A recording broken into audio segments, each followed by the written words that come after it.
I started this way too early. I didn't even get my stuff up, but it's cool because we are here. I am Dylan Murray, and welcome to the No Limit Wrestling Show, Episode 2, ARSION Ars Tournament 1998. I am joined by my beloved co-host on the No Limit Wrestling Show, Xavi. Please introduce yourself.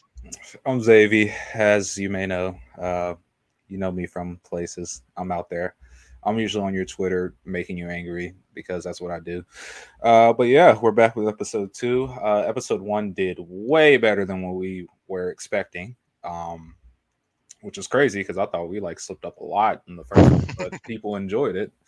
And I mean, I'd like to credit that to Kenso Suzuki, so shouts out. Um, Episode 2, of course, we said for the first 2 pilot episodes it would just be us picking shows. So Dylan picked the All Together show last time because of All Together, and I picked this one, the ARSION ARS Tournament 1998, because I wanted to watch more ARSION, and that was one of the full shows. I was going through a few of the full shows that they had on YouTube, and I was just like, ah, let's just do this tournament. It's a bunch of singles. I don't want to watch any tags. So um, that's all the thought process that went into this. And so I guess we should just talk a little bit about ARSION before we even like go into the show, because ARSION's like very polarizing, but from what I can gather is most people loved it, and I am one of those people. Yeah, it's a stark difference between like 2001 and prior and 2002 2003 Arjan before it turned into A to Z.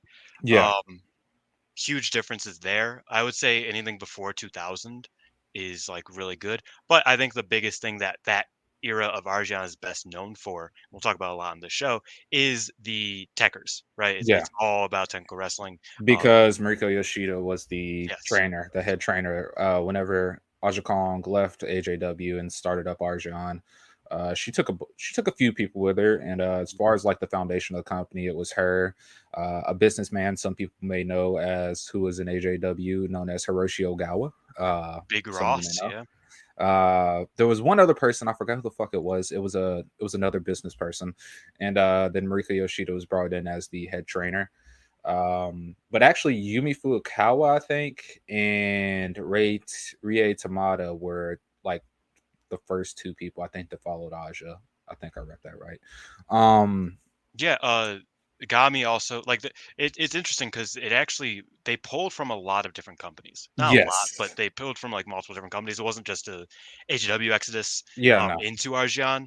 I believe Which, be some of the honest with relevant. you, Go if ahead. it was a just straight up AJW Exodus, it probably would have sucked ass in hindsight at that time, at least. Okay, Yeah, I think pulling together the people that they did was great. I yeah. mean, on the show, not every match was perfect, and not all of the wrestlers were incredible. But I would say No. that overall, the vibe of the roster The was style of very good. Arjan was lucha meets shoot style, and then you have some power people in there as well. Oh, Because um, sorry to interrupt, but yeah, you mentioned another person. It was actually yeah, Saki Hasagawa.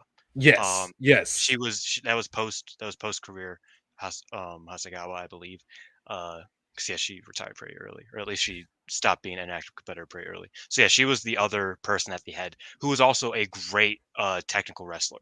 Even yeah, though she wasn't as involved in the you know in ring portion of Arjan, you really can tell that it's like other than Aja Kong, who's obviously known for her power stuff. yeah. Arjan Which she had a had big power technical. people. Yeah, yeah, totally. Like I was saying, it's more. It was like more so lucha meets technical wrestling. I don't want to say straight up technical wrestling. It's more so the shoot style. Like they even, I'll get into it later about the battle arts partnership they had and all that. Yeah.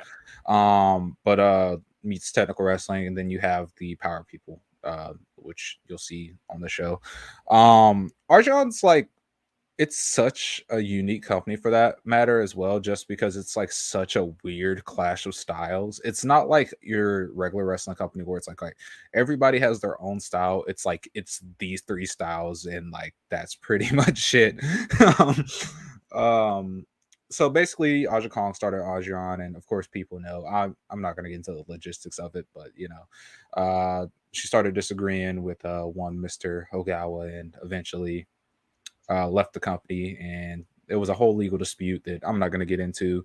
But Aja Kong did a lateral move and just went to Gaia Japan, and I believe Linus Asuka was brought in as a booker at that time and Yeah. started pushing herself, LCO, and there was somebody else in their fucking unit. Their unit was called VIP. It was them three, and there was one other person. I can't fucking remember. It was Yumi Fukawa. Started pushing. I was like, because I was reading about it last night. I was like, what the fuck? Who was the fourth person? It was Yumi Fukawa. And eventually just shit started to hit the fan. Ayaka Hamada, who was the big project of ARSION, and very, very close to Aja Kong. Aja Kong attended Hamada's fucking graduation from high school Yeah. as a parent, basically. That's actually a famous clip. Yeah, of it's out there. It's on Twitter. Aja attending Hamada's graduation and we'll talk about it on this show. That's we're jumping around a little bit, but that was one thing that I noted going into it is that Mika Aquino, or just Aquino, and Ayako Hamada are not on the show because they didn't debut for a couple months, but they were actually seconds on the show, which is something that you notice after the Gami match, which we'll talk about later. Which I feel like we have to talk about those, those two, I mean, since they're not on the show in like a wrestling capacity. While we're just talking the shit about ARSION, we gotta mention them. Yeah, they're like the two. You know what I mean? Like, yeah, they're like the two projects. Like the Aquino's ARSION still creations. around. The ARSION creations are like are those two more than anything, because the rest of the crew and most of the crew on this, in fact, I'm pretty sure the entire crew on this show debuted elsewhere from ARSION. Because, and getting a little bit into the background of the show, this took place just a few months after the company was created, because it started in early 98. Technically started in 97, but the first show was in early 98. So the not Corkin, only I think it was. not only does this tournament predate any championships getting introduced in, which was December of 98. They do have a tag league this year though. Yes, but this is the first singles accolade you can possibly win in the entire tournament. So this is a big deal, but like you said, the two big projects and the two big names coming out of ARSION are Ayako Hamada and Aquino, and neither of them are on the show in a wrestling capacity. So that is one thing that going into this match, into the show, I was like, oh man, we couldn't have picked one from a few months later, but I mean, we'll get around to it definitely. But and with the fact that they were ARSION projects, like this wasn't like subtle, oh, they're gonna be our people for the future. They got like pushed pretty strong. Like, oh yeah, they did everything practically. As I was talking about, Yakamada going and joining up with Aja Kong and Guy after she started to fall out of favor from the higher ups, and it was just a whole bunch of politics. It's your standard early 2000s Joshi stuff. Austin Ogawa wrestled a few times. Yeah, bad. It was a AGW partnership. It was a whole thing. Yeah, and then eventually ARSION got packed up and Yumika Hoda took over and changed it to A to Z, and it lasted for a little bit, and whatever. A to Z, known for the first Japanese tours of Natalia Neidhart and Lufisto. So yes. that's A to Z. Yeah, shouts out. But ARSION has arguably, well, at least in my opinion, the greatest tag team match in wrestling history. There's a tag team match it's for the ARSION tag belts actually, between LCO Escamita and Mima Shimoda and the two people we just mentioned, Aquino and Ayaka Hamada, which is probably, if you've seen LCO matches, their match style, and it varies, but the gist of what they're gonna do. But the match with perfect LCO match. Yeah, this is the piece. This is the piece de resistance. This is the perfect LCO match because they give the young team a beating like no other, and it's perfect for the young team to come back and just win in the end. I think we're gonna have to cover that show at some point, because we're about to dive into this, because that's great. That is a great match. Yeah, I'm just saying it's fucking fantastic match. Y'all just have to go out your way to watch it. Kino and Hamada are both still around. Hamada's in Mexico, and Kino's in Oz Academy. The Kino is not the Aquino of old, but she's still fun to watch whenever I do see her. So that's basically just of ARSION. So this is their first like big singles accolade they could have, because they don't have any belts yet. Yeah. It's still fresh company, as we talked about. Started in '97 technically, but they didn't like run till '98. So before we start in this, what was your predicted match of the night and predicted worst match of the night? I didn't so much have predicted matches of the night, and I also like that you're taking the lead on this one. I appreciate that. I appreciate that. Well, it's the I'm show happy I about this. picked. It is the show you picked. That, but you never really know. Um, but yeah, my positive predictions, I guess you could say, that's pretty much how I have them lined up. Is just that Argion pre 2002 was really good and it had a pretty good house style, so I expected good things from it. I was excited to see Reggie Bennett around. Mhm. She's someone that like I've seen plenty of, but I still feel like I haven't seen enough of her. You know what I mean? Because like she Yeah. just is really good, and she's one of the better foreigners, one of the better imports in Joshi history, I would even say. Oh, she Because was she was fantastic great. on the show. Yeah. But yeah, Um, One of the other great imports is Fabi Apache, hell who yeah. who was This in is the young Fabio Pachi too. yeah, this was she just debuted. I want to say she debuted in 97 maybe, Yeah. 96 at the earliest. She was early. This was early. I was excited to see her on this card. That was one thing that I noted was that that non-tournament opener could be quite good even though I only know Fabi Apache. We'll talk about that in a minute. Was I right or was I wrong? But yeah, Yeah. how about you on the positive predictions before we get to the negative ones? Positive. I predicted that Yumi Fukawa and Candy Okutsu, Okutsu, Okay. uh, yeah, Candy Okutsu would be the possible match of the night, just because when I was looking at the card, they got a lot of time, and also this is a rematch from the first Argion show. They actually went to a draw on the very first show, so I was like, okay, they'll probably cook up something there. And then my only other positive prediction is that I am expecting good things from Rico Yoshida the entire night. I wanted to keep an open mind with this just because, it's a tournament, it's one night. And whenever you're doing one night tournaments, it's a bit tricky because you got to pace yourself, especially if you're making a deep run into the tournament. So it's like one of those ones where I don't want to get too heavy handed on expectations because, you know, they're tricky. One night tournaments are very, very tricky. Yeah, this one went just under 2 hours. This is a short one night tournament. The Uh, longest match was like almost 18 minutes, but after yeah, that, it was like 13. yeah, it was quick pace, and I think that kind of helped it. As for my negative predictions, Hmm.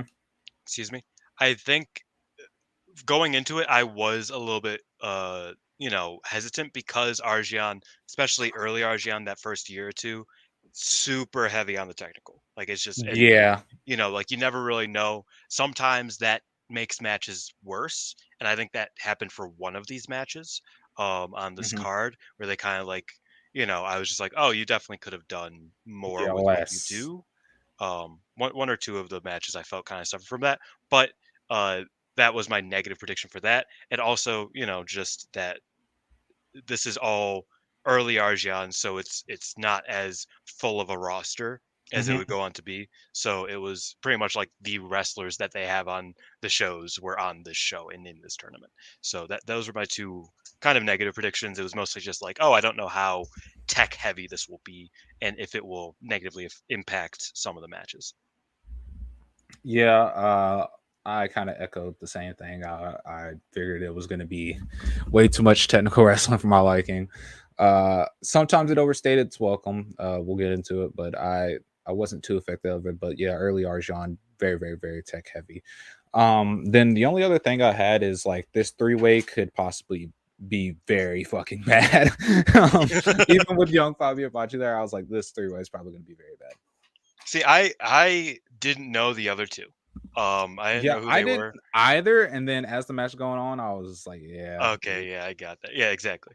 Um, a couple notes before we get into the show, which we'll start with the elimination triple threat match. A couple things. If you watch this show, I thought I would kind of mention license numbers, which I know you hmm tweeted about. hmm License numbers, they're basically like jerseys hmm for people in Arjan. It's not so much a matter of like, oh, this is their rank. It's literally just, oh, well, Aja was the first person, so yeah. she's license number one. Um, as time went on, it stopped being like a, oh, this is the first person to join. I think Yonayama ended up being like license number 72, and she wasn't the 72nd wrestler to ever wrestle in Arsion. I don't remember why she picked whatever number she picked, but it's basically like a jersey number in any sport that you see. It doesn't dictate rank in any way other than sometimes seniority. And also, we are 2 for 2 on Daichi being on the No Limit Wrestling show. Fucking Daichi, man. He's everywhere, my man. He's everywhere. He was on this show and he was on the Altogether show. Next time around, I don't know if Alex is gonna pick, because that's who we are looking at for our first guest. I don't know if Alex is gonna pick a show that also has Daichi on it, but we are 2 for 2 with this motherfucker on this show. God, if we get into the 4th show and we have Daichi on all the shows, we're going to have to step in here. We're gonna have to change the name to Daichi Cast. I think that's what's gonna have to happen. Fuck no, man. I feel like Daichi is actually one of like the most polarizing referees you'll ever see. Oh, for sure. He's everywhere. People don't respect him on the Red Shoes level to where like his like mannerisms and his like weird like unique things it's about funny him because are he's respected. a way better referee than Red Shoes. Red Shoes sucks as a ref. Yeah, but like he doesn't have the inherent respect. Like you aren't going to hear people talk shit about Red Shoes because it's just like you don't do that. Yeah, well, you don't follow. Well, you follow me on Twitter, but you don't check them though. I mean, other than the haters, the true haters, like myself and you, I don't hate. I don't hate Red Shoes, but Daichi has haters. Like people hate the way. And Daichi I don't get it, and I really don't get it. I have friends who I actively are like, this match is worse because Daichi is here. I don't. Like I've watched Stardom cards with them, and they'll be like, "Man, Daichi needs to fucking stop doing so much." That's crazy because if you watch a Red Shoes IWGP title main event, he's over here doing fucking way more than the people in the actual match. Like. That's crazy. One thing I do like about Red Shoes is that when the match starts, he does the like, oh, who's in the crowd's favor, and he had to do that and tell Tanahashi that Kenoh was more over than him, and I was like, that's so base. And I was like, Red Shoes, you ain't gonna get away from this one. Kenoh is the truth. But yeah, that's a little bit of referee talk. Daichi is on the entire card actually. He's the only got money for multiple referees, bro. Oh man, Rossi and Daichi, they homies for life. But anyway, we get into the opener, which is the 3-way elimination match that I did not know was elimination, by the way. Oh, yeah, and so I saw Lady Metal just sitting on the outside. I was like, what the fuck is she doing? She's just waiting. Yeah, so we had Jesse Bennett versus Young Fabi Apache versus Lady Metal. Lady Metal is a luchadora. Jesse Bennett is, I believe, related to Reggie Bennett. I don't know if she is, but it's possible. It could be one of those things where like they just say that they're related. Just yeah, she's a for the rub. She's a white woman who looks like a shorter Reggie Bennett. So that's why I kind of assumed, and her last name is Bennett. But yes, you hear a lot of people. You don't have to search for people to praise Reggie Bennett. I don't think the same could be said for Jesse Bennett. Yeah, and I wonder why. But just a few things I said here. But I did give her some praise in here. I said, you could have told me nobody came to the show because it was so quiet in the early stretches. Oh yeah, they did not give a fuck about this one. They were just like, all right, man, let's get to Aja Kong. I said the commentary is draining out literally all the arena sound at the moment. But Jesse Bennett threw the craziest spinning wheel kick. She threw her entire body into it. I thought she killed Fabi Apache. Spinning wheel kicks, love that. One of my favorite moves. I did too. There's one that happens later. It's just so sick. Anyway. Yeah, I'm thinking of the same one. No, my one note about about Jesse Bennett is she had one of the luchadors because like you said, Lady Metal and Fabi Apache are both luchadoras. Fabi Apache wasn't wearing a mask, but Lady Metal was. She had one of them, like in between her legs, and then she shouted USA before hitting a Tiger Driver, which I just want to say, hitting the Tiger Driver while yelling USA is like saying America #1 while driving a Supra. It's not. Dude, Masawa shouted USA before he did the Tiger Driver 98, bro. He had Kawada in between his legs. He said USA, and he dropped that shit, man. Japan #2 Hakpu. Yeah, it was great. Just insanity. I was just like, that's such a that's such a move. That's such a thing that happened right now. Jesse Bennett set the standard for the night, man. It Yeah, was crazy. yeah. This is But fucker of the night.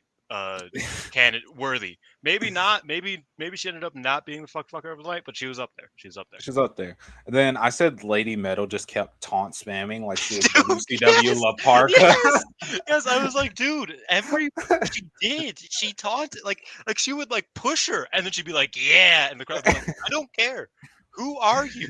Bro, Fabi Apache could have hit her with a car. She would have got right back up and did her taunt. It'd have been crazy, man. But I said Lady Metal was a shitter in this match, but I do like the Yave hold that she busted out for the finish to beat Fabi Apache with. The Paradise Lock. Yeah, it was basically the Paradise Lock with a little twist. But after she won, the first thing she did was fucking pose. I was like, God, I was like, all right, I'm done with this match. It was insane. Yeah, this match and I think the next match also kind of made me think about the Sky High tournaments that they ended up running. Yeah. They ended up running those. I think they started in '99 was when they started doing Sky High tournaments. I might be wrong. Those were great, and Fabi Apache. That's what made me fall in love with her is her performances in 2 of those tournaments.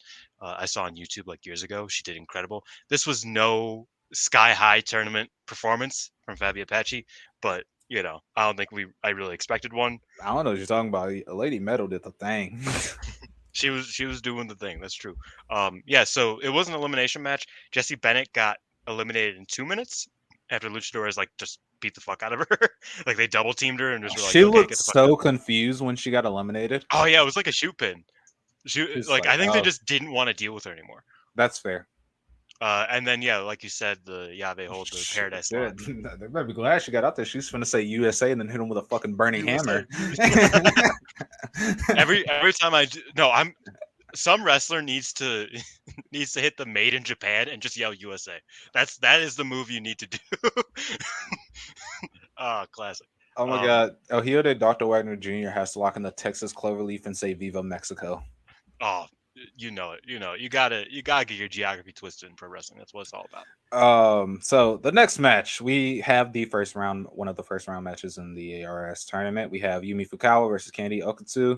A little bit about Yumi Fukawa for those who may not know. So Arsion in Battle Arts had a working relationship in 2000, and Yumi Fukawa began dating a wrestler from Battle Arts by the name of Minoru Tanaka and ended up marrying said man, and they have a daughter who currently wrestles for Pro Wrestling Wave named Kazuna Tanaka.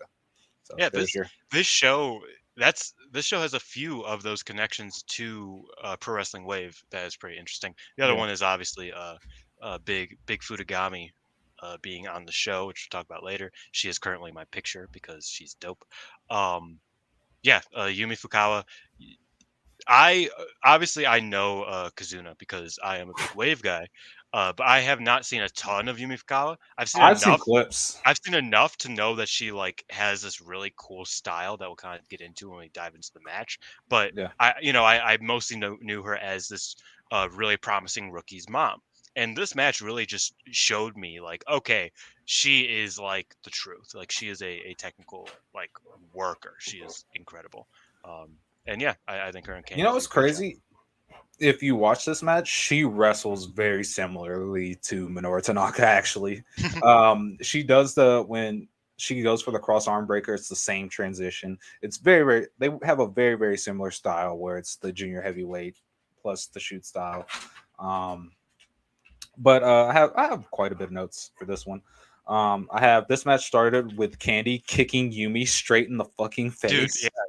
Insane. I think Candy is so interesting in her style, and it meshed very well with Yumi's. It maybe not very well. I think it kind of like clashed certain times, but it kind of made me like the match even more. And it started with her just kicking her in the face.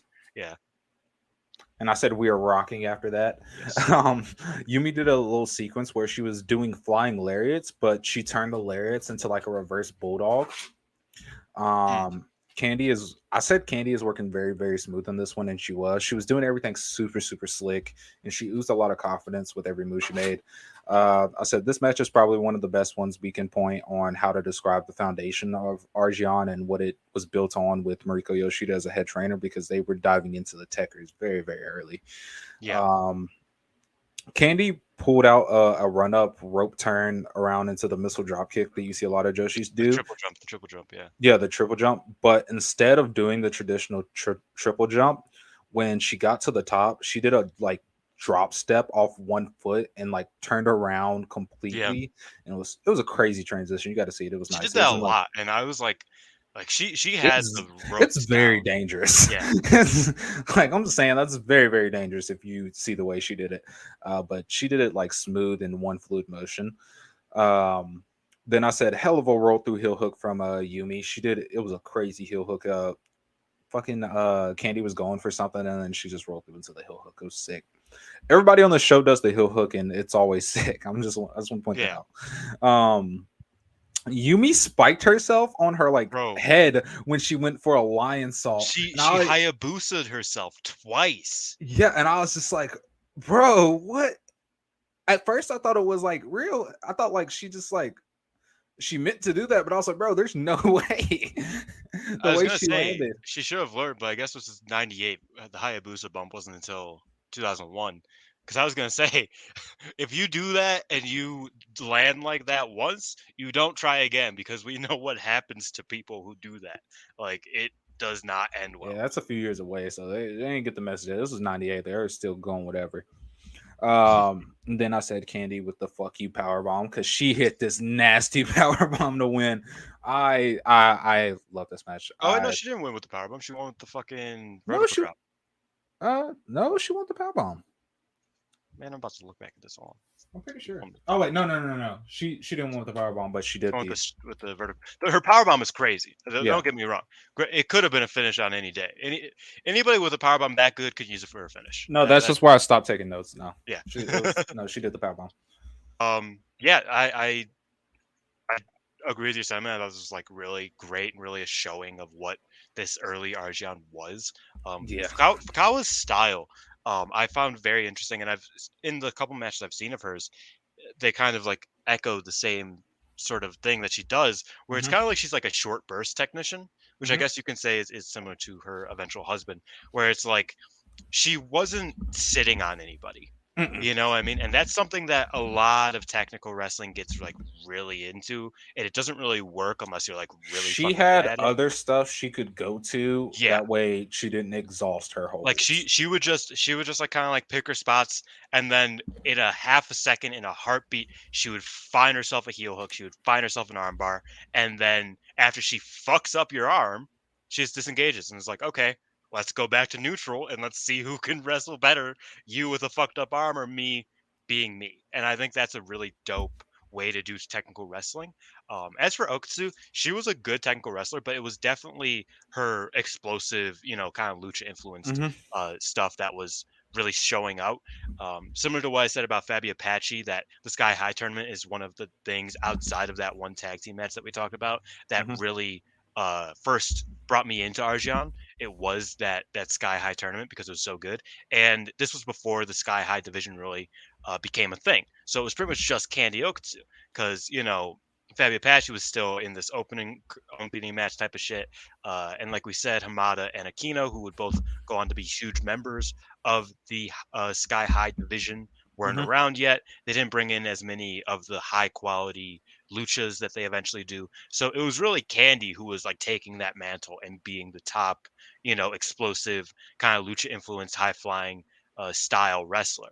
And she matched that with also being like this powerhouse wrestler. Like she had all three of the things that Arjian kind of had at this point. Like she was multidimensional in that way, more than I would argue anybody else in the company right now, because she could fly, she could power bomb you to hell, and she could get you in a really good looking submission, all in the same match. And she did that to Fukawa in this match multiple times. It was great. There's a power bomb scale you had to be on in this company. Oh yeah. If you're gonna do a power bomb, you're gonna lay that thing in. Yeah, you can't just not do that. Yeah. So you mentioned that Fukawa messed her lion salt up, and she did that twice, and it looks like she really fucked her up which is fucked herself up the crazy second time. because like literally the first one she attempted was really good and she hit it flush, and then the others she just spiked herself, and I don't know what Yeah. happened.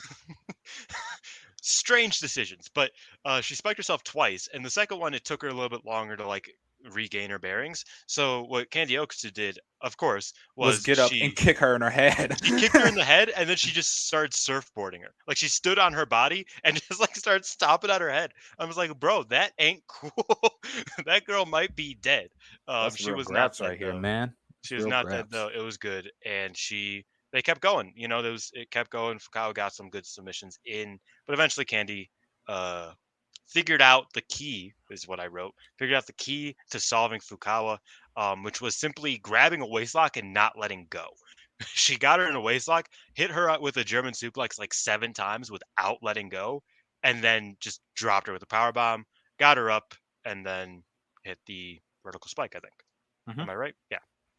Uh, that was the end. Really good match though. This was Yeah. one of the better matches of the show.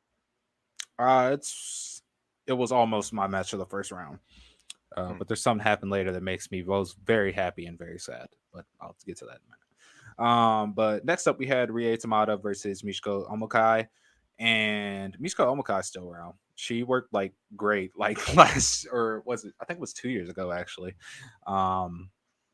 So this match started with like Rie Tamada like sloppily just trying to do the spinning elbow. And eventually Omokai just gets fed up with it and just puts her in the dirt with the most dangerous backdrop you've seen. And then eventually Rie gets the like message and they just start throwing suplexes at each other, backdrops and Germans and shit, and they were rocking. And then they were slugging at each other with elbow strikes, and it was starting to get cool.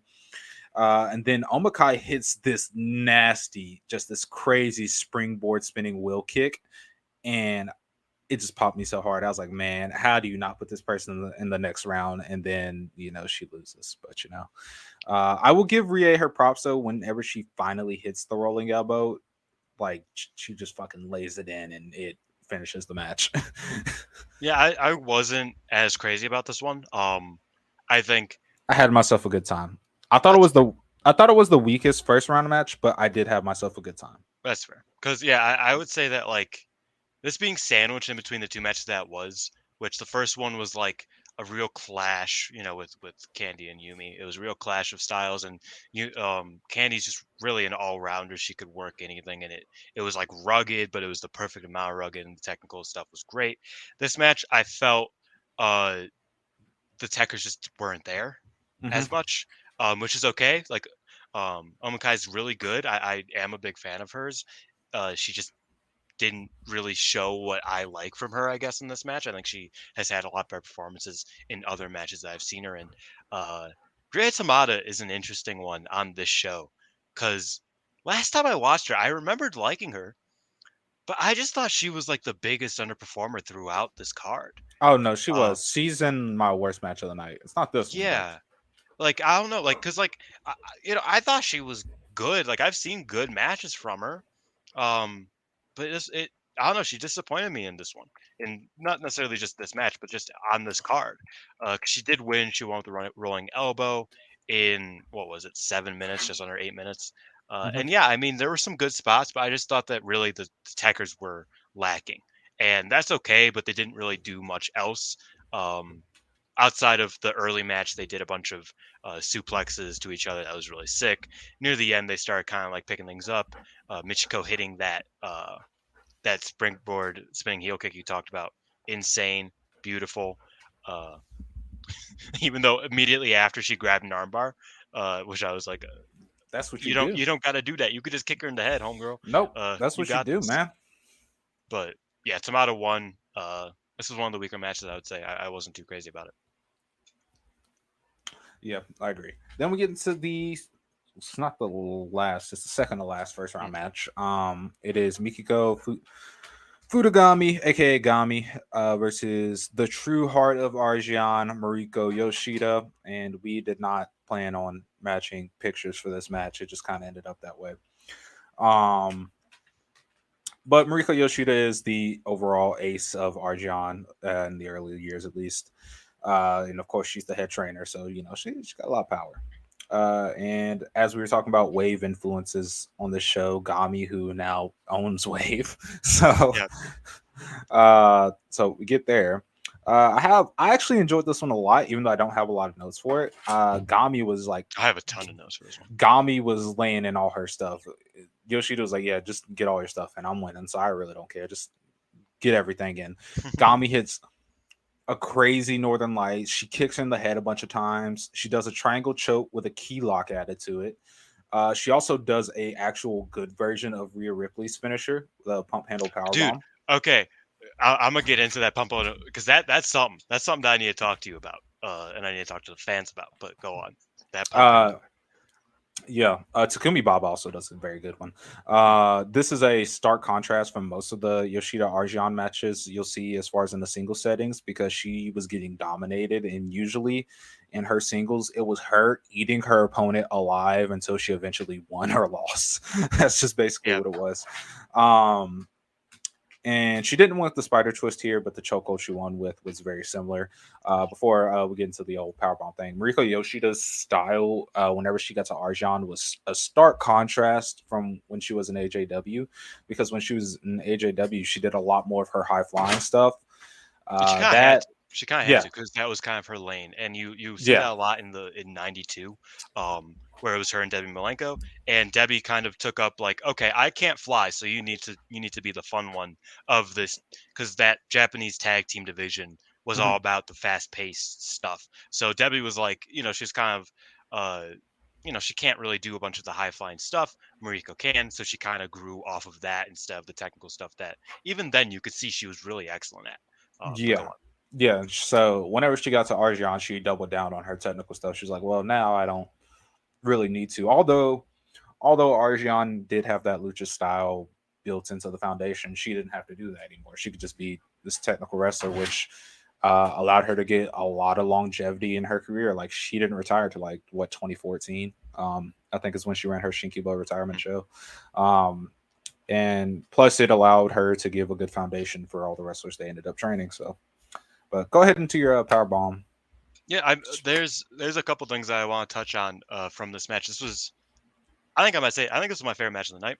Um, That's fair. I think this was my favorite one because it really showed me like that good Tekkers, that good technical wrestling that you want to see, Hmm. um, that you don't really see anymore. You don't see it done this well. So one thing is that they all did pre-match promos. They weren't translated or anything, but Hmm. I did watch through them, I and you could tell that Gami is the same person yeah. as she was 25 years ago now. Like just like the way she talks and just like her kind of just like nonchalant just attitude and just like her vibe. She is the same motherfucker whether she is, one of the undercard wrestlers of a company or she is the owner of a company. She's the same motherfucker and I kind of love her for that. But yeah, I kind of want to get into my history with Gami because that's kind of what influenced this match. Is kind of what like brought me Yeah. into this match. So this is only the second singles match of Gami's I've ever seen. I've seen some of her tag stuff, and I've seen the what was it? The first show, that main event, that was a big like 6-person or 8-person tag of Arjion. But I've only seen two singles matches of hers, and one of them was this one. The other one was a match against Carol Midori um, from the final original JWP show in 1992. So big contrast. That was like 6 years Yeah, before that. 6-year contrast. Again, Gami in her home promotion of the original JWP before she went to LLPW and then went to Arjion. Uh, and even there and here, I checked back on my notes. The way that she won that match, the match in JWP, uh, was, and I quote from my notes from VTG when we covered that show at some point last year. Gami won with the best handle slam you will ever fucking see. And she hit it again here. I was hype. I was like, oh yeah, she has a fucking killer pump handle slam. But yeah, I think overall this It match. wasn't the pump handle slam though. It was the Oh, it was the pump pump handle handle sit power out bomb. power Yeah, it bomb. was the Yeah. sit out. It was a sit out slam. Yeah, pump handle slam's bad, but power bomb's good. What before we step any farther, Rhea Ripley, if you're gonna do this move, you're either gonna do it like Gami or you're gonna do it like Takumi Baba from 01, where he just dumps you on your fucking head. Yeah, You ain't doing this weak stuff. I'm tired of having shitty animations in the game, man. it gotta look good. It gotta look Yeah. good on girl. Yeah, this match was like probably the only just pure like shoot type match on the card. Oh yeah, it felt like there was hate in this match, even though it Yeah, wasn't. it It was was it was like it was great. it was like a UWF match if it was like good. It was Yeah, like a because Bloodsport match if it was good. You know what I mean? Like it was like it's what they're going for in those matches that you see nowadays. mhm, Um, this is the match that they are trying to do, and they it never could really felt do like a shoot because, as I said, Gami dominated this match for the most part, but she slipped up once and Mariko caught her with a choke, and it was it. Yeah, yeah, and it was great. I thought Gami's work was phenomenal. One thing that I need to note about Mariko Yoshida is that she is so good at the option when it comes to pinfalls to submissions, which is Mhm. something like Samoa Joe does a lot. He's Oh really good yeah, at. There are a few people who are really good at it, some less good at it. I think TJ Perkins likes to do that type of shit. El Desperado's great at it. You know, that's one of my favorite male wrestlers today. Probably my favorite male wrestler today, period. He is great with the options coming out. She just had it on a whole nother level. At one point, she like I don't know, she hit a move and then she tried to pin Gami with the lateral press. Gami kicked out like to the left, and Yoshida immediately like picked herself up, grabbed her head with her legs and got a head scissors like so fluidly that I was like, you got to pay attention to the lateral press near falls that aren't even near falls. You know, the kick outs at one because she just you grabbed know the who head. else is really good at that? Kushida. Kushida does that Yes, a yeah, lot. yeah. Kushida's who I was thinking of. Is Kushida and Despy are like really good at it. You know, some people aren't as good at it, but those are the two nowadays in New Japan that are really good at it. Yeah.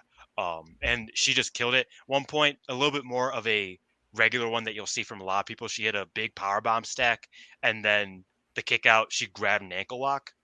Absolutely sick. I thought it was great. Um, but yeah, I think Gami was kind of the star of this match. Yoshida, obviously, like one of the best technical wrestlers you'll ever see. But Gami really showed her stuff, especially for someone who hasn't seen a lot of her singles stuff, especially from this era.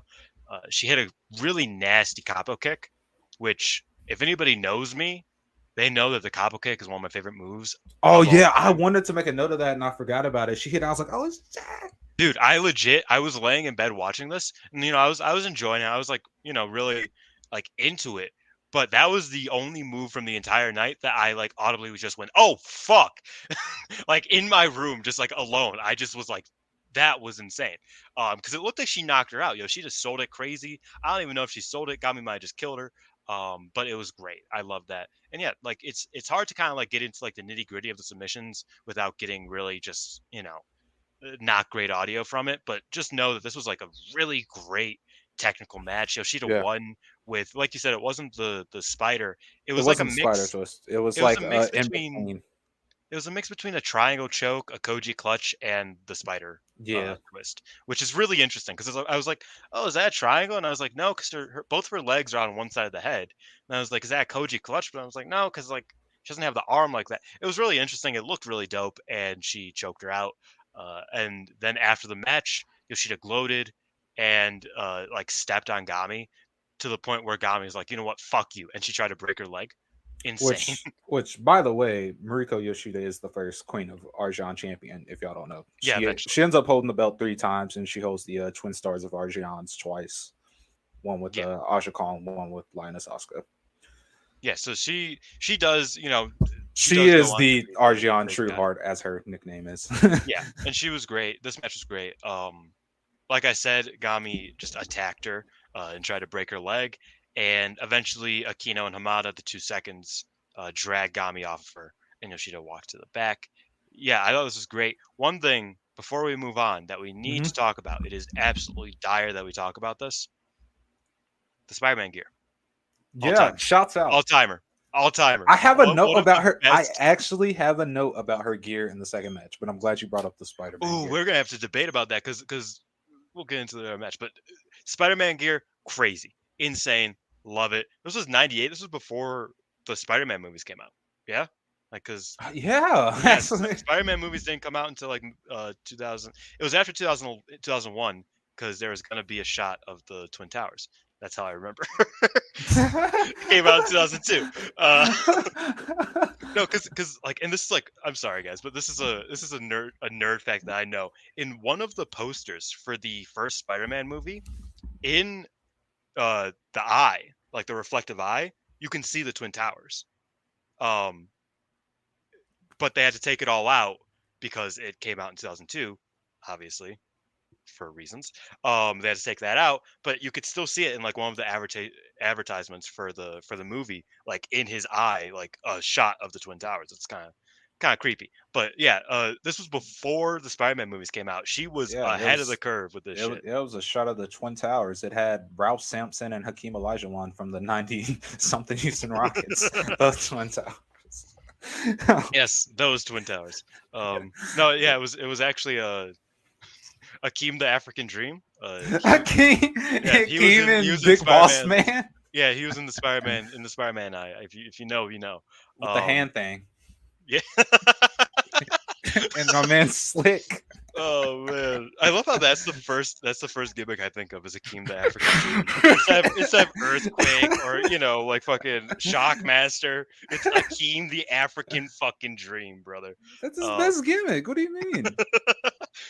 I hope that's the same guy. It might not be. No, I'm pretty sure Earthquake was John Tenta. I think Akeem was Typhoon. Okay, yeah, they were a team. Okay, I'm not. Yeah, it's one man gang. Okay, they're one man gang. Akeem the African Dream. Was he in the Twin Towers? I think he was. Akeem the African Dream was in the Twin Towers. It was him and Big Boss Man. Yeah. Okay, I thought I was getting him and Tenta confused. But okay, yeah, I was right. Akeem the African Dream. He was in Tobey Maguire's eyesight. It was a whole thing. Besides the point, Spider-Man gear goes so hard. How did we name drop Akeem the African Dream on this Arsion? You know how it goes.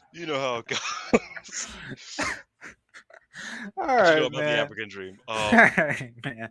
Yeah, All Spider-Man gear, best of all time. One of the best gears you'll ever see in professional wrestling history. Yeah.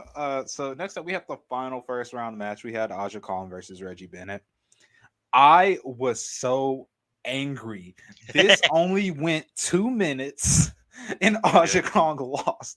I was so angry. I was even angrier when I watched this match, and they were just slapping each other as hard as they can in the face. I was like, no. And then Reggie just hit her with a powerbomb, and then one with the butterfly lock. Shouts out Yoshihashi. That's in my notes. Put that in my notes too. But that was like better than Yoshihashi's. That's crazy. Yeah. This match was insane. It was they've had before this. They had 3 singles matches. They went to a draw. Reggie mentioned it in the yeah. pre-tape. So they had 2 singles matches in AJW and 1 in Arsion. So they were 1-1-1. The draw. The Arsion went to the draw, right? Yeah. So they split wins in AJW, 1 draw in Arsion, and they kind of played off that familiarity. Like Aja, it didn't even feel like Aja was like trying, like in terms of just like kayfabe. Not even like she's doing bad. It just was like she just like kind of existed until she got put to sleep, and I was like, damn, that is not the Aja Kong you expect. But yeah, they kind of played off of that familiarity. Reggie dodged Aja's Hurricanes a couple times and then powerbombed her, and that was like the big deciding factor. She got her with the butterfly sleeper. She got her with the Yoshihashi lock. Oh. Yeah. Yoshihashi did that so terribly though. Love Yoshihashi. Does he still do it bad? Yes. Oh man. Like I love Yoshihashi. That like just grab the other arm, man. What are you doing? Nah, that's why too do much you work, do it man. like that? Yoshihashi has like 13 kids at home. He ain't got time to be learning wrestling holds correctly. He busy. Who his wife was also in this company, wasn't she? Let me check. Like I forget why, but I was looking at something last night to do with the show, and I was like, "Oh yeah, that name looks really familiar." And I was like, "Isn't that Yoshihashi's wife?" Isn't that Yoshihashi's wife? Thank you. What you talking about? Yumi Kurihara? Yeah. Pretty sure she's here. I'll go to the all-time roster. Shouts out cage match. Oh man, what would we do without it? This is the A to Z roster. I don't need this. I'm not seeing. She wrestled. She wrestled in A to Z. Yeah. That's what it was. Arisa Nakajima also wrestled in A to Z. Yes, a few people. A to Z, even though A to Z didn't really, you'll never really see an A to Z match. Tanny Mouse and Yoshiko Tamura. That's what I'm talking about. That's what Yuki Miyazaki. We're rocking. Maybe I was just looking at like a wave show that I was reminding. Oh yeah, no, she was wave. Yeah, she she was was a big definitely wave. she Yeah, was definitely wave like tag champ like 25 times. yeah. Um, but yeah, shouts out Yoshihashi. Reggie Bennett did his finish better. Please get better at the move. I beg you. I beg to differ, but I mean, Do it's you whatever. though? I don't, but Aja Kong did sacrifice a lot to make Arjion work. I mean, she didn't need to come out here and lose in 2 minutes, but she did it. You're gonna hate this comparison.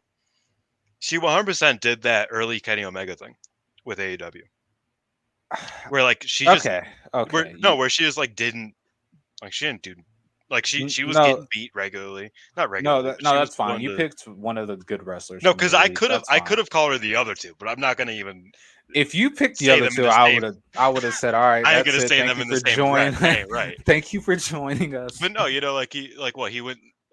He had those like matches with, like Pac and shit, where it's like he Yeah, lost yeah. here and there. It was like he was a very middle of the road type of guy when it's a tag division. Well, the Pac match was a little different. You see, Wow. how I recalled it is they're like, "Hey, can you lose to Hangman?" He said, "I got this open the Dreamgate Championship. I'm not losing to anybody He's but so Ben big. K. He's I'm so not big. losing to anybody but Ben K." Benkei's the And one, man. What and do you know then about it? Benkei's the one. and then who was Kenny supposed to face on the one show? And he couldn't face. He was supposed to face somebody. Mox. Oh yeah. Mox, yeah, because Mox was injured after the G1. Yeah, and then they were like, "Pac, can you come in?" He was like, "Well, I gotta win," and they're like, "Yeah, that's cool." I Um, really wish that conversation went exactly like, yeah, I could face Hangman, but what you know about Ben K? What you know about Ben K? Because I that's like the that. guy. I That's the like guy to I think gotta there's beat. a world Or where that's the he guy I gotta lose. politicked hard enough and just beat everybody, Oh yeah, he's and kept the was belt forever. AEW World Champion and lost To to the Ben point, K. like I could imagine him like belt buckle. Like obviously this would fuck up Dragon Gate's entire shit, but him belt buckling the fucking Dream Gate and still being like, no, I'm champion. I might not defend it. I might never go back to Japan, but I'm still champion. You can't beat me. That's fair. Oh, that'd be. No, he should have That'd bought be a so replica funny. and just said, "Yeah, Yeah, I'm still exactly. having the Yeah, Dream Gate exactly. champion." And just been like, here you go. You can have it back, but I'm still champion though. Over here, I'm still champion. Yeah, but I agree with the Kenny comparison where she just kind of chilled a little bit. I mean, she did hold And both of the eventually, belts, she won so the belt. No, eventually she won she the won belt. both belts. So like, it's like cool, but no, I get what you mean. But I wish this match went longer. That's Oh, like my 100%. biggest because they were like rocking, and I was like, did they have any more singles matches in Arsion after this, or was this the final one? Oh man, I I don't. don't You know know. what? I Let me check. feel Let like me they check. I don't. got cage match right No, here. I think they might have one more. They might have one more. I'll check Reggie Bennett's matches because I'm pretty sure she retires in like 2001, so I don't have to go back to. A lot of wrestlers retired in 2001. That's actually another thing that kind of fucks up Arjion. Yeah, they have one more later that year. Okay, cool. Well, technically, Reggie Bennett's last match in Japan on record is in December of 2000 against Nane Takahashi on an HAW show. That's insane. This is her like final stretch of matches are like insane. So she has the Nane Takahashi. She wins, by the way, and her final Japan match on record is she wins against Takahashi. Wait, But no. It's her last match is a loss against Toyota in the semifinals of that tournament. oh yeah, no. This was the same night. They just Yeah. had the first round for that. Yeah. No, you're right. I was going to say. But she faces Toyota, and then let's see, she faces Takako Inoue and Yoshiko Tamura teaming up with Misei Ginke, and she faces Azumi Hyuga and Kyoka Inoue. Ugh. Oh my god. Are you on her cage match? I am. Can you please just read off who she loses to in the first round of the HAW Japan Grand Prix 2000? Man, I don't want to. It's fucking Karo Ito. Bro, okay. Brief sidetrack about Karo Ito, okay? Karo Ito, crazy in the early 90s when they didn't push her. Like, insane. Really fucking good. She had one of the, like, most underrated matches on Dream Slam. I believe it was against, I want to say, it wasn't against Eagle. I think it was against Plum. It was a tag match with her and Plum somebody Mariko? against Plum Mariko. Yeah, phenomenal match. She was great in like the early '90s, even like into the mid '90s. She was still pretty good. Once they started pushing her, she was just like, "Oh, I don't gotta, I don't gotta like wrestle, right? Like I'll just be Hirohito and occasionally do a foot stomp. Cool, cool. And she's still rocking with that to this day. I mean, she wrestled like last month. If you want to call that wrestling, That's a good point. That's a good point. The biggest memory of Karuhito that I have is me and Beth were reviewing a Deanna show, and she was in the main event, and it was a tag match. She fell and couldn't get up, and the other three stopped the match to help her up. Her opponents or her opponents and That's her crazy. teammate. That's crazy. Ito, homegirl. That's what do you know about the Ito dojo? That's the question. I don't want to know about it.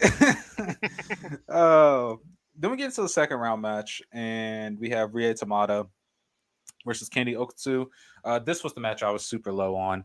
I basically said I didn't really vibe with it, and that's because I thought it was very underwhelming because I thought their first round performances were pretty good, so I was expecting them to do something decent here.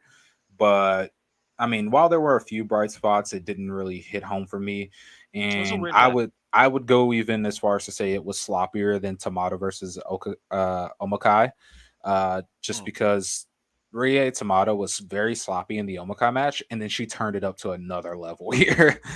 I mean, she was given more offense. I think that was the thing, is that she was given a lot more of the burden of just doing moves. So yeah. she was. So she decided to just spin 8 times to do a rolling elbow.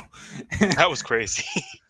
This match was also weird. So I want to take you through it a little bit. So first spot, incredible. Less than a minute into the match, Rie Tamada anti-aired Okutsu's triple jump. Mm-hmm. Beautiful. It was insane. Rie Tamada did a dive to the outside afterwards. It was crazy.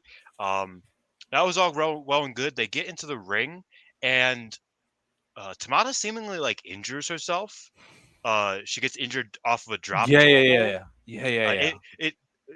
What it looked like, what it seemed like, is that she dislocated her shoulder, but she wouldn't have continued the match if that was the case. So I don't know. And also, the very next spot was Candy grabbing her arm and yanking it. Yeah, and I'm just like, that's not. No, but that's the crazy thing, is that, so what happened was it was off a drop toe hold. So it fucked up the next spot because, Candy was trying to do another spot. Tamada was just clearly not able to continue. So she rolled to the outside. Seconds crowd around her. Daichi throws up the X. You could hear on commentary that they're getting the medical staff. It's Japanese commentary, but they said something that was Americana. So it was just, they're going to get the trainers over here basically. And then instead of waiting for the trainers or calling off the match, Daichi looked at her, put his hand on her shoulder, grabbed her arm, yanked it, and then she went back in the ring. Yeah, you get you a Z pack and you get in there, son. I was like, because it wasn't a work, because there's no way that you would have fucked up like a train of spots to do that off of a drop toe hold. And that makes it even. Are you doing? Dicey said, no. It's like, what if we just grab this and just yank? How about we just yank? I think Daichi said, I got 2 other matches with the ref tonight. We're not going to sit here. We are not taking this dub. And it's funny because, like I said, as soon as she rolls back in the ring, Candy grabs her arm, sits on her shoulder, and yanks back on it as hard as she can. Yeah, it was nasty. It was nasty as a motherfucker. And then I would say Tamada, again, she just wasn't really hitting. I mean, with the technical stuff especially. It was just kind of messy. I will say Tamada hit some missile drop kicks that connected with the top of Okutsu's head. Crazy. like it was like foot stomps, but like it was just crazy. I just, you have to see it to believe it. That was one of the like most like bizarre but cool parts of this match. And then outside of the injury stuff, it was just Okutsu kind of getting beat up, not very like entertainingly. And then eventually Candy just killed her with a power bomb and one. This is the match where she won. No, I'm an idiot. I was wrong. You were right. She won the power bomb. She won the power bomb in the first match. I was reading my notes wrong because I was like, oh, she got the vertical drop because she did the Kawada stack. Yeah, yeah. She hit the vertical drop. It was a 2, and then she picked her up and did the power bomb. And I was like, okay, that makes more sense. I just can't read sometimes. That's my bad. You were right. No, But that's valid. yeah, this is a roll up. It was a small package. Yeah, nothing to Bef- write home about this. before we get into the other semifinal match, Hmm. I think every company needs a wrestler like Candy Okutsu who, when wrestling you, if they see that you're hurt, they figure out where you're hurting from and then proceeds to work on whatever part of your body is hurt for shoot. You got a Deal with it, concussion, bitch. kick you right in your skull like Kazuki Fuchida. Punch you. Love that shit. Yeah, She Candy really made her a goat case on the show. I just want to say. Candy's an interesting one, and like I said, she was really like ahead. You know what's funny is like the God clips bless my I've throat, seen Jesus. of her from AJW is usually like her getting beat up, but I mean she was cooking in this show. You know, this is another deep cut for those old school BTG listeners. Scory, friend of the show, Scory. Me, him, and Alex did a draft, a pre Mhm. 2K draft for everybody who debuted before the year 2000. This little motherfucker drafted Candy Okutsu first. He was ahead of the curve. He He was got the it. second overall picked, and he like I think Alex might have gotten like Chigusa, Mhm. and then Scory grabbed Candy Okutsu. It was insane. And I was like, "You're a madman." I watched the show. I get it. Maybe not number one, but I get it. She goes hard. She's insane. No, that's fair. Nah, I get it. I get it now.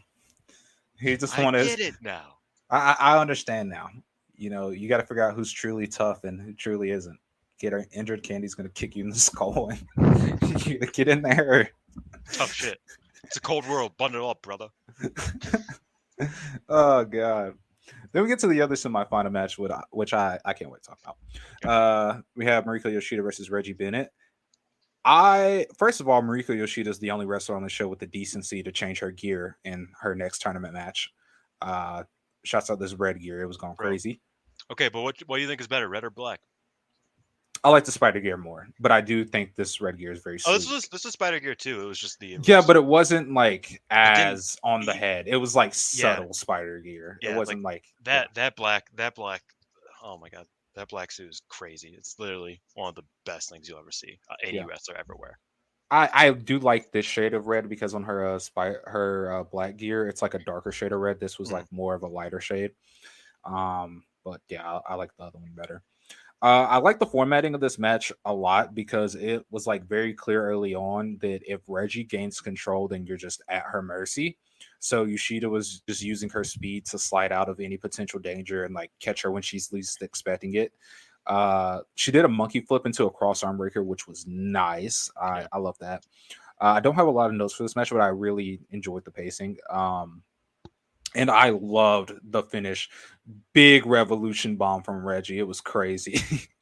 Dude, so this match was really interesting because like what you gotta understand is Reggie Bennett. If nobody's seen her, look her up. She is a big woman. Like Yes.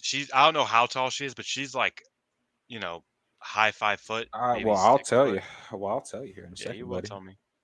She She's is 5'8". yeah she's 5'8", 5'8". 242. Yeah, big woman. All respect to her. She's Who phenomenal. rated her a 2 on Cage Match? Yeah, I saw This that. It is ain't right. nah. Some motherfucker had some brain damage during the pandemic in 2020. I don't know what's wrong with them.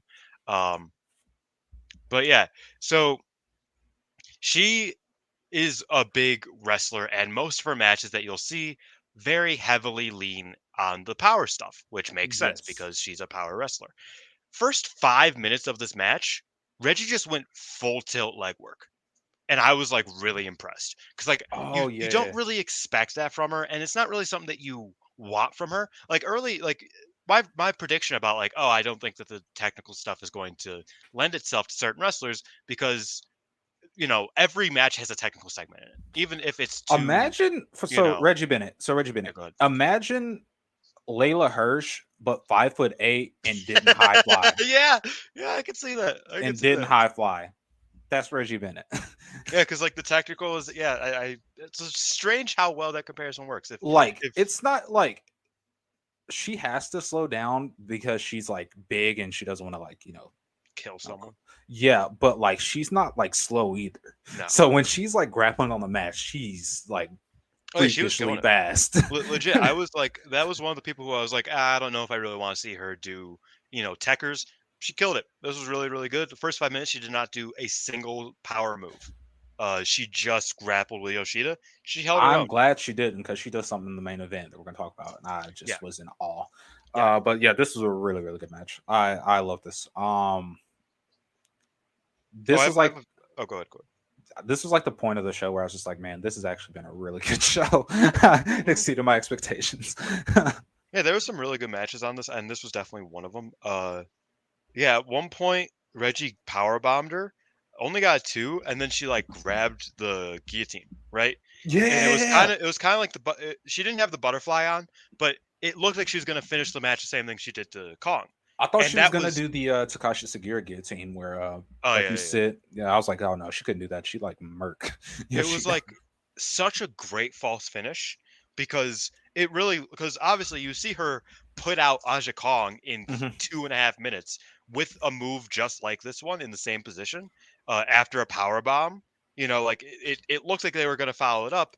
Yoshida just like flailed her long legs over to the ropes like as much as possible and like I don't know finally if figured herself over to the ropes. And it was a phenomenal false finish because it definitely looked like Yoshida was about to pass out. I don't know if you saw this, but there was a spot in this match where Yoshida got her legs up and Reggie Bennett grabbed her leg and like completely pulled Yoshida's leg over the top of her head to where she was like on her neck and locked her into like this heel hook, which was I did not. insane. I need to see that. That's It crazy. was insane. Oh, oh, I know what you're talking about. Yeah. Where like it's not the Gibson leg lock, but it's like where It she was gets like a the knee bar stump out of puller. that. Yeah, yeah, yeah. Yeah, yeah, yeah. She does the same thing to Candy in a very specific spot. I need to talk about in the next match. Yeah, she loved that fucking stump puller knee bar. And she was good at it. She was leaning on it, but Somebody gotta do she it. had it. Like she had it, and it was dope. Yeah, she ended up winning with the spinning power bomb. Uh, yeah, Yoshida out semifinals. I think that was Her, one of the selling points that you sold me on in this show was that it's like you will never guess who the main event is, like who yeah, the yeah, final because I looked at is. I was looking at the lineup and I was like, okay, so this was probably the finals. And I got to the final, I was like, bro, there's no way. So But yeah, I will say it did put them in a disadvantage because we were just like, how did they get to the finals? But they delivered. Um, totally. so we get to the finals. It is Kenny Okutsu versus Reggie Bennett, and I said in my literally first note I have is the final that we all predicted when we saw this film. um, One of the things I highlighted is how every one of Reggie Bennett's matches in this tournament has had a different story to them. Yeah, The first one, her and Aja Kong were just like laying it in, trying to finish each other as fast as possible in the quickest amount of time. And of course, she did that. The second one was Yoshida using her speed to escape danger and try to, outmaneuver her. And then, and this one, this is the match where she finally gets to dominate and be on top for the whole match. Um, and kind of control where it goes. And she gave Candy quite the wall to try to climb over and fight back against. There's a spot in this where Candy has Reggie on the outside, and Candy does a triple jump plancha. And when she comes down onto Reggie, Reggie snatches her out the air and does a swinging side belly to belly, throwing her to the floor before locking her into a heel hook on the outside. yes, yes. That was the spot. That was the spot I was thinking of. I I was was like, amazed. bro. So I was like, oh, she just did the plancha. And I sped up and I was like, no, no, no. I was like, that wasn't right. So I sped back, I rewind, and I was like, she caught her with a side belly to belly and then threw her in a like Yeah, because it was like 'cause she caught her, but obviously like Candy is small, but she is like big in the same yeah, way. Like she just throws herself at you kind of thing. yeah. And so like she's kind of like caught her, but just like kind of like fell with her. And then she just was like, "Man, fuck you! I'm getting the fucking stump puller." It was beautiful. It was great, man. One of my favorite parts of the entire show, before the match, when they were doing the introductions, Candy Okutsu, 5'1", 130 something pounds, maybe. Mm-hmm. They call her name. She walks up to Reggie Bennett. She fucking flexes and like beefs her up. Like, what's up? What's up, girl? And I was like, that girl is it, man. Speaking Very Saya Ida speaking esque fucking like start where it's like, yeah, I don't care if you're fucking 10 inches taller than me. Look at me. Speaking of which, there's a spot in the match where she does the spot, which I love when smaller people do this against bigger wrestlers. I'm trying to think of who does it a lot. Hiroki Goto does it a lot against bigger people. I don't want to say Ishii because he's mid. I can't think of anybody that does it right now off the top of my head.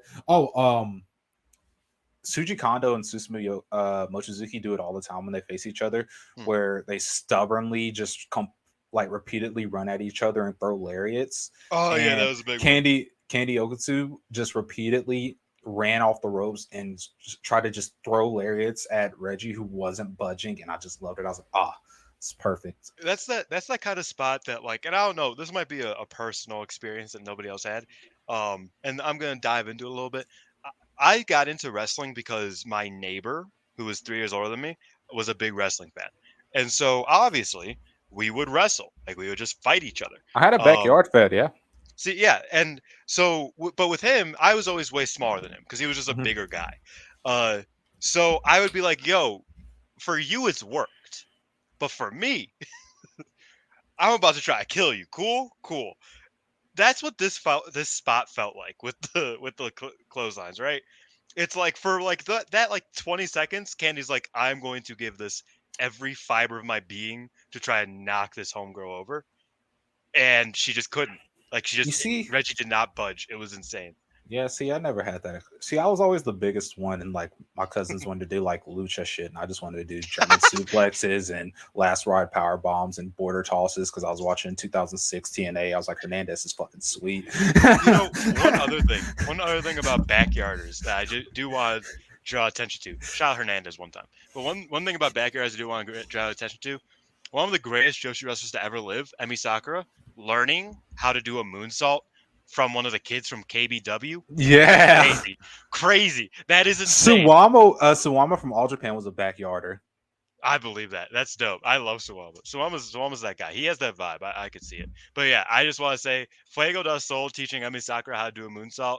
Cage from KBW that I used to watch. Shouts out AK-47. AK-47, the cousin of AK-47, teaching Emi Sakura how to do a move.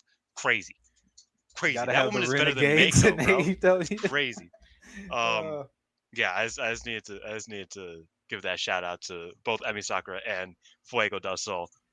Legendary. But yeah, this match just really great David and Goliath match. Yes. And it's crazy because Candy's like thing throughout this tournament was her just overpowering her opponent in the end.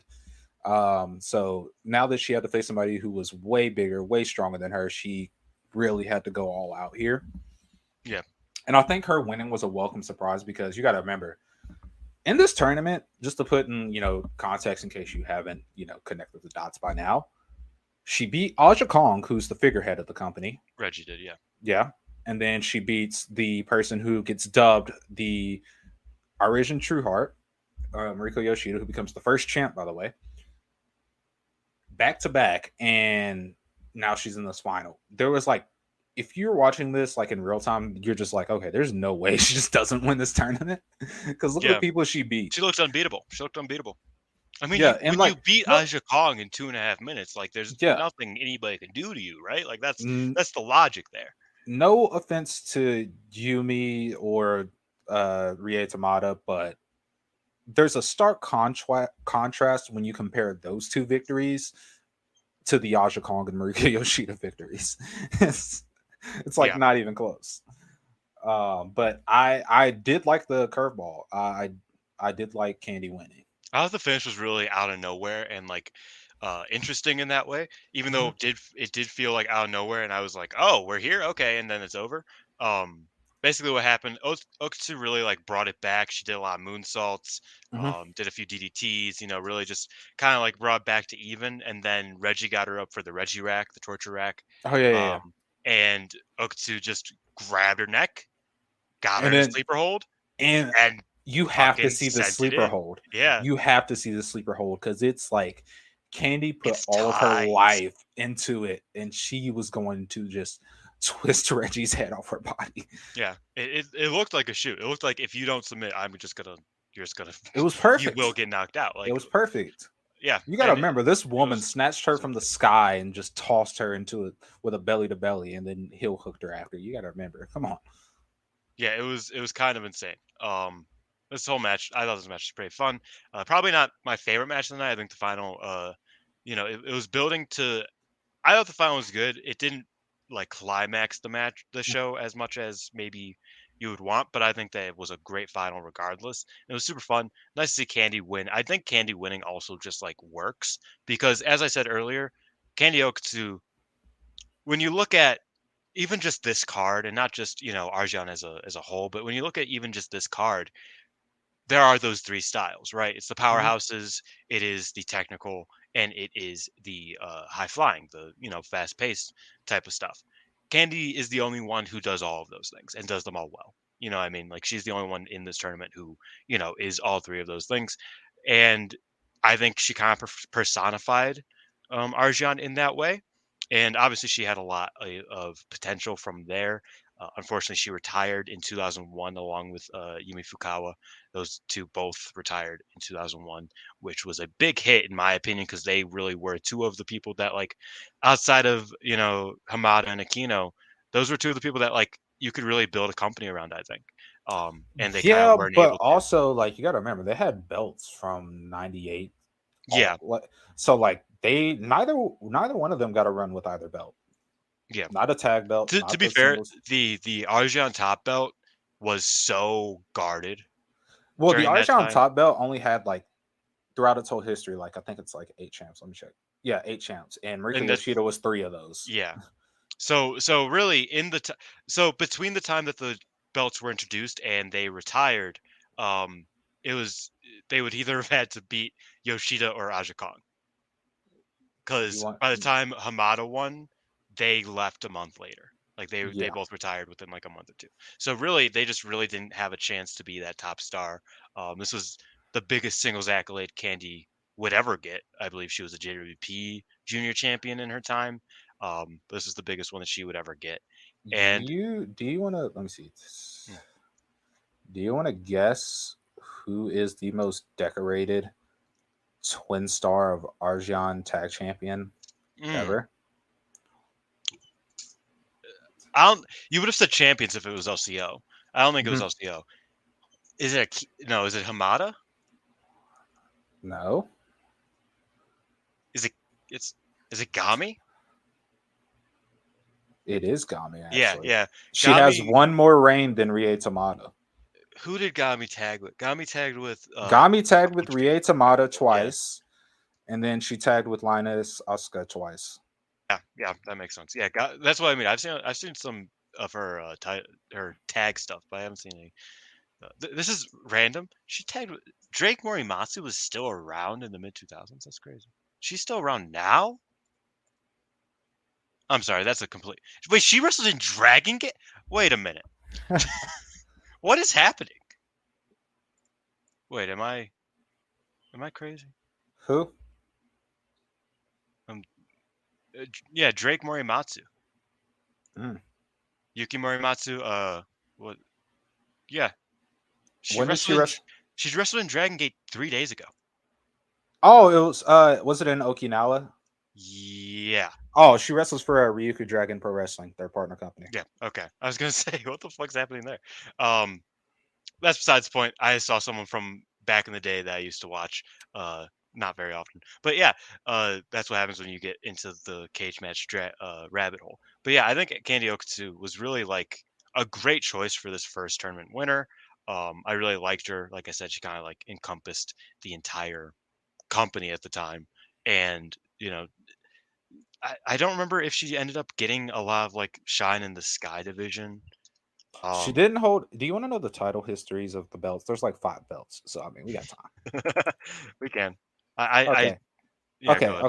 okay. First we'll go with the 3WA Super Light Heavyweight Championship. Yeah, that's That was in AJPW, and then it got brought over to Argion in 2002. So I'll only start from 2002. Chipurita Asari, and then it got vacated. Then it was I Fujita, and then Chipurita Asari again. So it's just the It luchador was belt. Asari's belt, pretty much. Yeah, basically. So we'll go with the Sky Division. The Sky Division only had 6 champions, That makes and sense. Akino held this belt for 490 days. I just want to put that out there. But the That first was champion post. was That was post. Aja though. yeah, it was. So Chipurita Asari was first champ. Mari Apache, legend in Stardom history, second champ. Ayako Hamada was the third champ. It got vacated. Aquino won the belt. It got vacated again. Fabi Apache won the belt, and then Aquino won it from her. Then we have the twin star of Arjion. The first champions were Hiromi Yagi and Rie Tamada. Ayako Hamada and Aquino beat them for the belts. Aja Kong and Mariko Yoshida beat them for the belts. Mishiko Omakai and Mima Shimoda beat them for the belts. Gami and Rie Tamada got the belts back. LCO beat them for the belts. Linus Asuka and Mariko Yoshida won the belts from LCO. Ayako Hamada and Mishiko Omakai won the belts from them. They held it for one day before it got vacated. Gami and Rie Tamada got the belts back again. I Fujita and Mishiko Omakai won the belts, and then Gami got the belts back again with Linus Asuka before it was vacated. It was vacated for a day, and then Gami and Linus Asuka won them again. And then the final champs were Rie Tamada and Takako Inoue. The Queen of Arjion Championship only had 8 holders. It was very protected. Like, there were long, long reigns. Like, Yeah. other than like 3 reigns or technically 4 if you count the final champ, every other reign was over 100 days. So the first champion was Mariko Yoshida, second was Aja Kong, third was Ayako Hamada, fourth was Linus Asuka, fifth was Mishiko Omakai, got vacated for 77 days, then Yoshida won it back. Mima Shimoda got a cup of coffee with it before Yoshida was the last champ. I'm curious about the A to Z world. There was only 2 champs. Don't worry. Yeah. It was Momo Nakanashi and Yumika Hoda. So Sounds about right. I forgot that Momoe was over there. But yeah, the belts were very protected when they did come in later in 1998. So Akeem and the Okuchi belts never really were got it. sweet looking. Y'all should look them up. Jesus Christ, Davey. They did look dope. But yeah, I guess we should get into like our post-show thoughts about the show itself. Yeah, go ahead. I'll let you go first. Yeah, so for the worst match of the night, it's kind of a cop out just because I couldn't really decide. It's the elimination triple threat match. It's the opener. But as for the tournament matches, it might be Tamada Omukai. Honestly, I think I wasn't feeling that one as much as I was even feeling the other Tamada match. And yeah, I think that might be it because I just didn't connect with it very well. Yeah, that's probably my lowest match of the night. And then my top match of the night, as I said earlier, was Makiko Futagami against Mariko Yoshida. Big Gami killed it.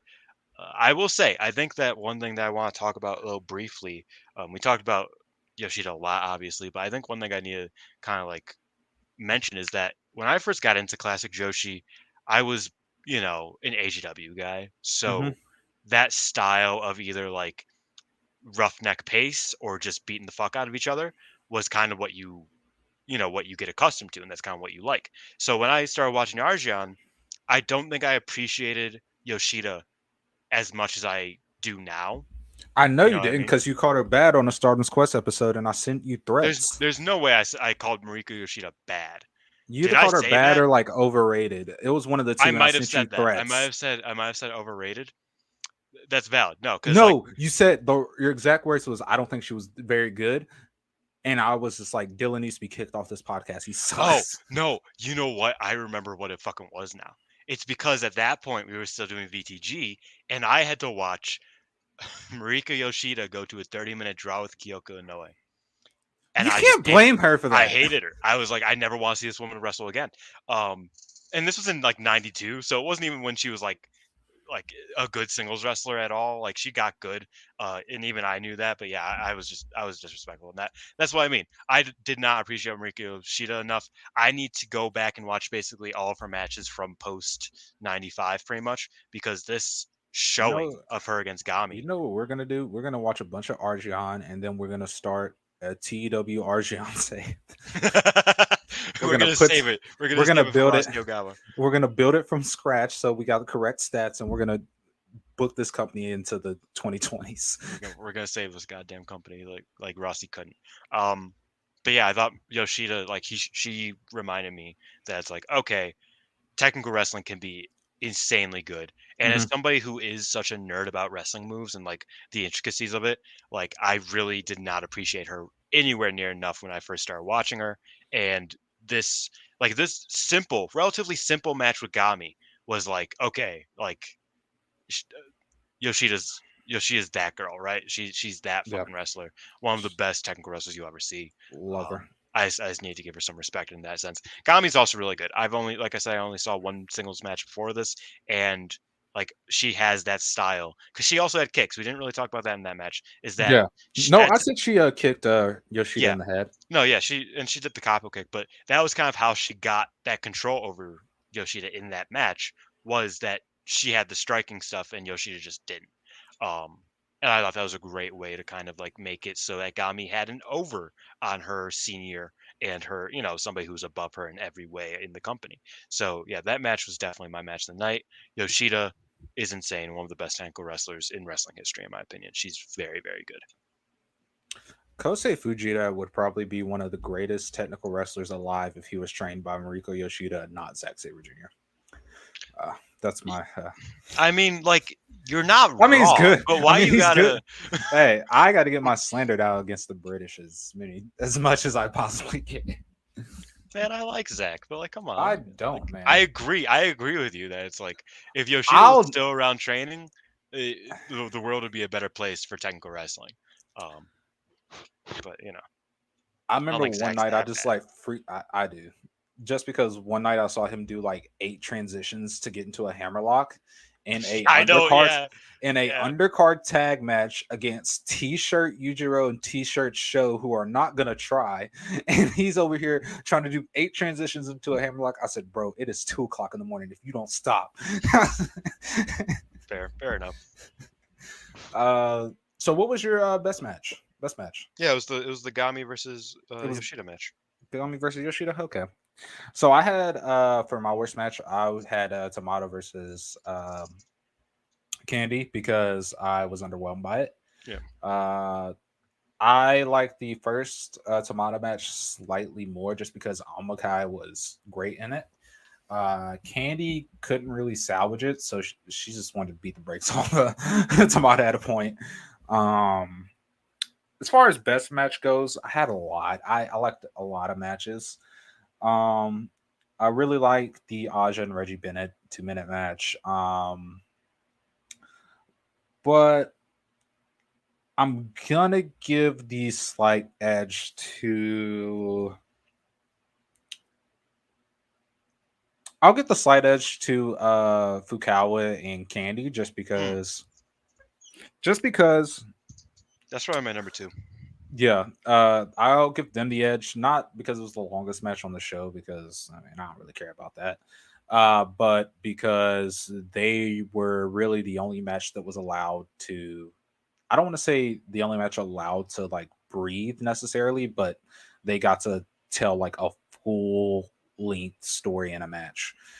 This is building off. I mean, technically, them and the Aja and Reggie Bennett match are coming off of previous draws against each other.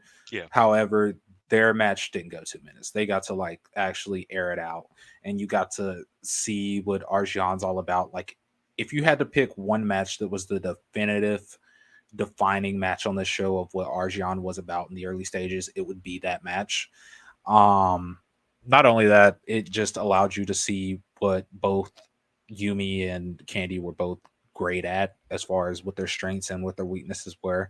So I think I like that one the most, although I thought this whole card was really fun, and really that one match and then the triple threat where Lady Metal just kept La Parka posing the whole match just made me angry, but I enjoyed it. But as far as other notes that I had, Mariko Yoshida's the best. I have an MV I made of her like 2 years ago. I got a repost on just after rewatching this because this is crazy.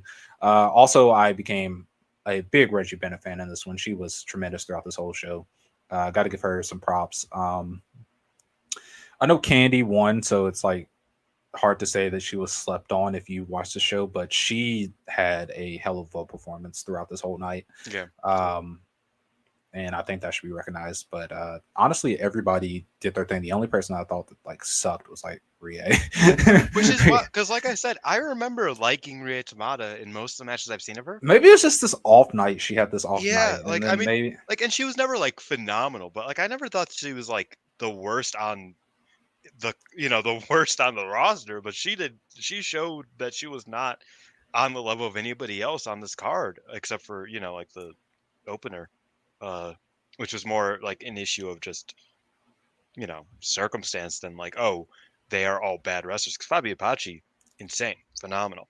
But yeah, Rhea Tamada really disappointed me.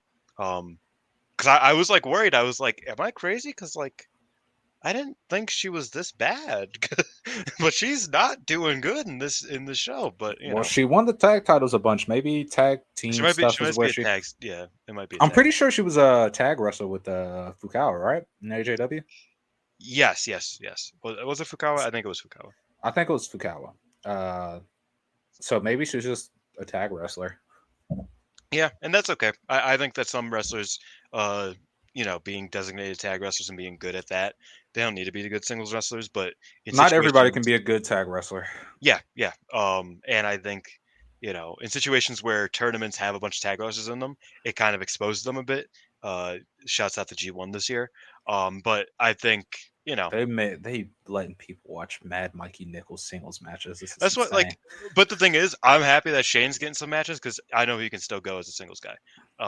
But the fact that they had to get Mikey in there too because of it, I was like, oh man. He had a singles run before this, and it sucked. Yeah, They it was didn't really learn their bad. lesson. It was really bad. Chaos's Mad Mikey Nichols, crazy.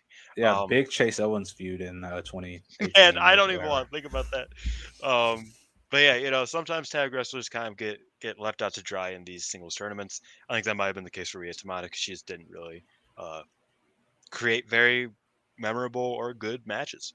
And it didn't help that like every other singles wrestler that was in this tournament Was very really very good. Yeah. So but yeah, I think that's pretty much the closing of the show. I mean, we have to talk about like the show overall, what we rate and whatnot. I don't think we'd ever decide on what we should do for a rating. I don't think I like numbers because it reminds me too much of my spreadsheet rating, and that will give me a headache.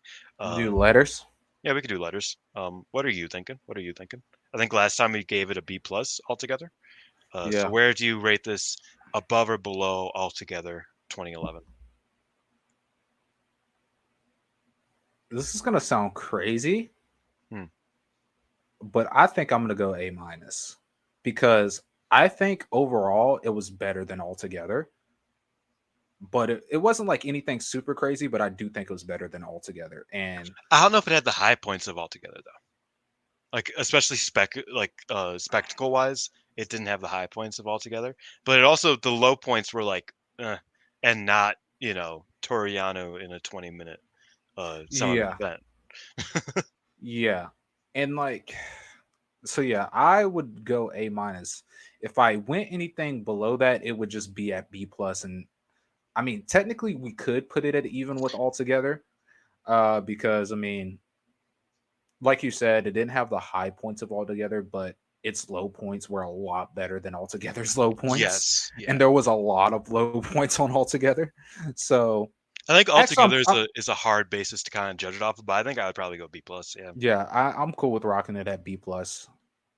So yeah, I relatively for very different reasons, we have put the first two even with each other. The first two shows that we have covered on the No Limit Wrestling Show, even at B plus. Maybe we should start a spreadsheet with our ratings and like the links to the shows. Yeah, like and best and worst matches and stuff. Yeah, I'll get on that in between this and the next episode because that's a good idea.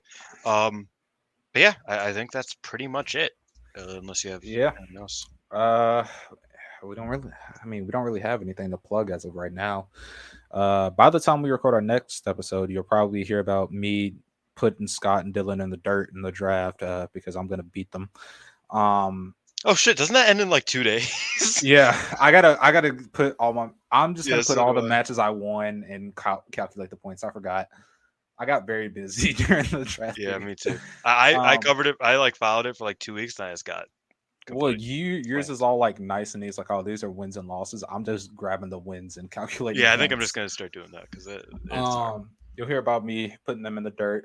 Um, and then our next episode, we haven't told Alex he's going to be on, but he's going to be on, and he I doesn't told him really the have other a door. day. I was like, "Hey, remember, like, look for a show that you want to watch." And he was Oh like, yeah, "Okay, I guess I'm here."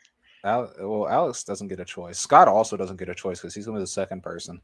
Um, I love the favorite part about Scott is like he'll swear he's never recording with us again, and then like next chance he gets, he's recording with us. Oh What a yeah, hypocrite! I'm going on one of his like non-affiliated shows pretty soon.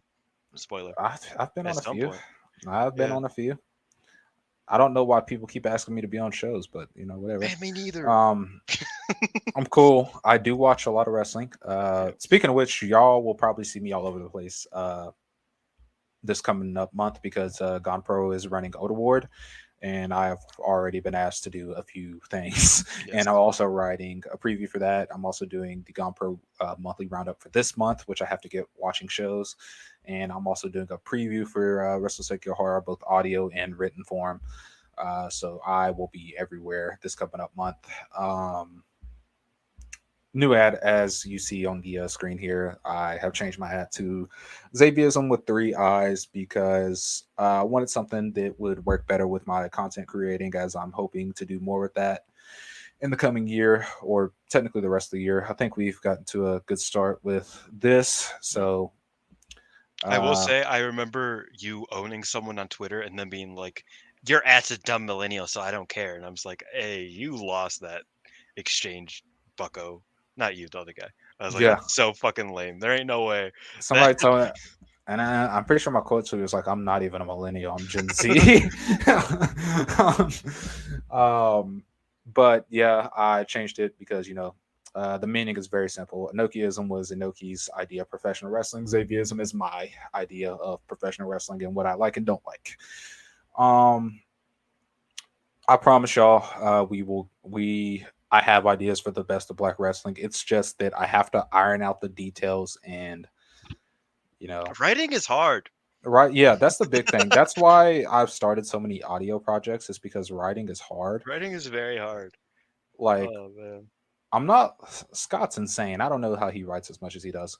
But Like I also, love writing, but writing is so fucking difficult. Like yeah, especially like starting and like getting into a project. It's just like, and then you like once you finish it, it's almost like it's just my hard. writing from when It's I not easy. started to now is different because I used to write a bunch, but now I just don't because I want to get the best possible result for whatever article I'm writing. So, Yeah, I and get I that. feel like if I'm juggling a bunch of different articles at one time, it's not gonna pan out. Oh yeah, I can't do multiple articles at once, pretty much.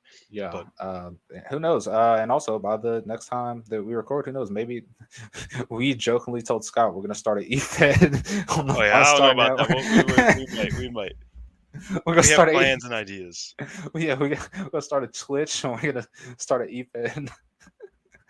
But um, uh, but let's see. I mean, check out all the other stuff we have on the Five Star Network. We got articles, different podcasts.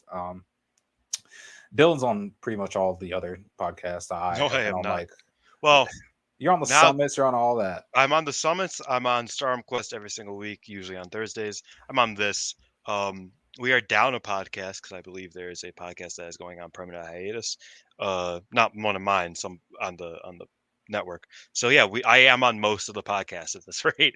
Um, but yeah, check out Storm Quest. Like Xavi said with his Gambare stuff, I have a busy week or a busy month ahead of me because there are 2 star and pay-per-views and the 5 star starts. So I will be writing about that. I will be talking about that every week, and yeah, I'll be tweeting about it too at XXGBen. Put it on the banner at the bottom. Go check out 5starnetwork.co. I didn't put the Twitter. It's at 5 Star Network. Me and Doc worked on a really cool looking faction chart for Hmm. Stardom. Really proud of that. Me and Doc put it together, and like Doc did a phenomenal job. And I know we're just kind of rambling at the end here, doing all of the advertisements. I'm sure nobody's listening anymore, but I am really proud of that. So go search that out on the 5-Star Network Twitter. It looks dope, and I'm really happy with it. So yeah. And who knows if there is there might be a certain person writing about a certain wrestler from a certain company who's entering the N1 victory this year. I wonder who that could be. I wonder what company that could be. Daria Deska. Uh, I wonder that could be coming to the network. We'll see how I'm feeling, but um, that's really all I got to plug. But yeah, Did we if figure you out an outro last time? no, we didn't. We just kind of. Oh, I sung Tokyo. We sung Tokyo Drift, and that was it. Oh yeah, they Um, they they muted all the music on this show, so we don't even know who had the fucker themes. yeah, that's sad, but that's really all I got to plug. Once again, thank you for all the love on the first episode. Hopefully, this one gets the same. Also, for the next time, if y'all are interested in that, we'll ask on Twitter after the episode drops if you would like to see this episode, like these episodes live. That way, you can comment as we go along. We're open to doing that, or we're open to just doing it how we've been doing. It's really up to y'all. It doesn't really matter to us. Yeah, yeah. We just kind of like shoot the shit, and that's the rawness of this is kind of like the beauty of it, in my opinion. So if you want to do it live, we could do it live, or if we want to keep it to this, I might make a little slideshow for the shows coming up. But then again, that's kind of hard because we talked about Kareo Ito for some reason, and she would not have been on the spreadsheet list or on the slideshow list. So but we'll see what's going on. If you guys want to listen to it live, let us know. If not, tell us to fuck off. That's cool too.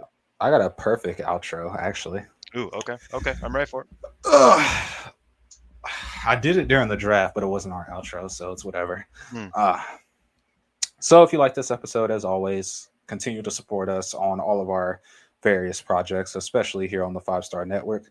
But if you hate anything we said or anything we do, so what? You already Die. Oh yeah, I forgot I had to end the recording.